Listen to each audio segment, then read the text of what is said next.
રાજ્યમાં ગાય ભેંસના દૂધના ભાવ સતત વધતા ગરીબ વર્ગ માટે પોષણયુક્ત દૂધનો આહાર મુશ્કેલ બન્યો છે। ત્યારે અમદાવાદના પારુલબેને ગરીબોના અમૃતસમા મગફળીમાંથી દૂધ બનાવવાનો એક સસ્તો માર્ગ શોધી કાઢ્યો છે।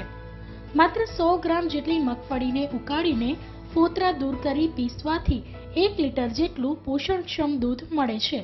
આ મગફળીનું દૂધ માત્ર 8 થી 10 રૂપિયામાં જ મળે છે અને તેમાંથી દહીં, છાશ તેમજ ખીર, શ્રીખંડ સહિત અન્ય મીઠાઈઓ પણ બનાવી શકાય છે। આપણે 100 ગ્રામ જ મગફળી જોઈએ છે 1 લીટર માટે, એટલે 80 થી 100 રૂપિયા થાય તો 8 ના 10 રૂપિયા લીટર, આપણું પહેલા 8 રૂપિયા લીટર બનતું હતું તો હવે 10 રૂપિયા બનશે, એટલે આપણને બહુ ફેર, એટલે આ મગફળીનું દૂધ બનાવીએ એમાં બહુ ફેર નહીં પડે, એટલે ભાવ વધારો એટલે એટલો અસર નહીં કરે જે બીજા દૂધમાં આપણે અસર કરે છે એવો।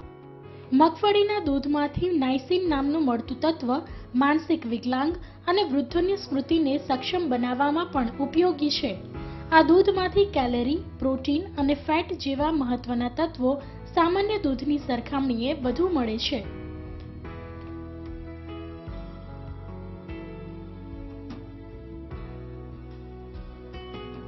મગફળીમાંથી મળતું દૂધ પ્રાણીઓનું દૂધ પીવાથી એલર્જી હોય તેવા લોકો માટે સંજીવની સમાન છે।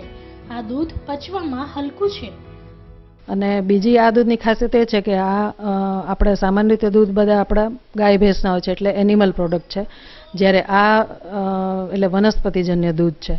ઘણા લોકોને એનિમલ પ્રોડક્ટ્સની એલર્જી હોય છે, એ દૂધની એલર્જી હોય છે, તો એ લોકો આ દૂધનો ઉપયોગ કરી શકે એમ।